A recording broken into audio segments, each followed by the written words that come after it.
Welcome to our new weekly video series we're calling Body Sense. Just trying to get some information about what it's like to live inside of your body. And I'm going to start each week and go from the ground and work my way up the body just to give you some information perhaps you didn't think about. Starting with loading the foot. I want to show on the skeleton that the tibia, which is your shin bone, right? It has this joint into the talus bone, which is right here.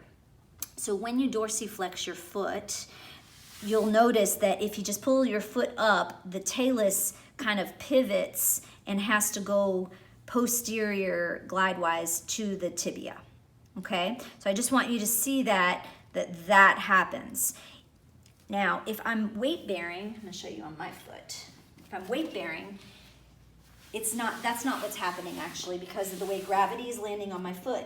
When I bend my knee, my tibia is now tilting anteriorly so that it can glide over the talus. Now, what happens with people is when they start to bend their knees, and I don't know if this happens because of some information that you got from your fitness person that told you to always keep your weight on your heels when you bend your knees.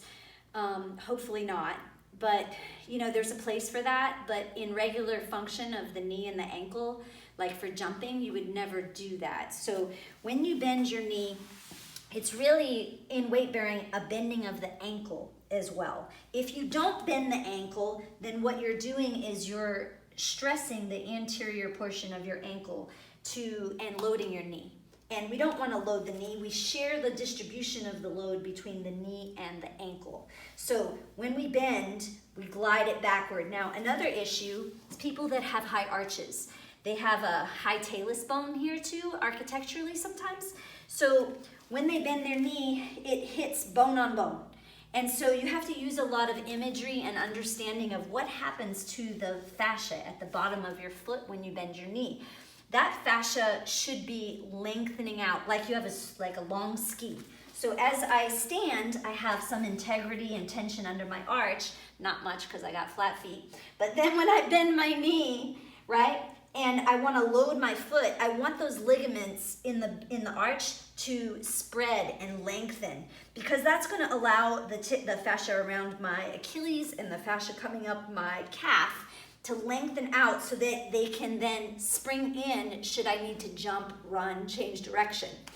Problem is that when people hold their arch up and they bend their knee, yeah, that's all you get. And you end up getting a lot of impingement and problems in here, and then also a lot of tension under the foot, possibly leading to plantar fasciitis and other things because you're not learning how to lengthen the tissue and then contract the tissue. So that's my first little thing of information. Hope you enjoyed it.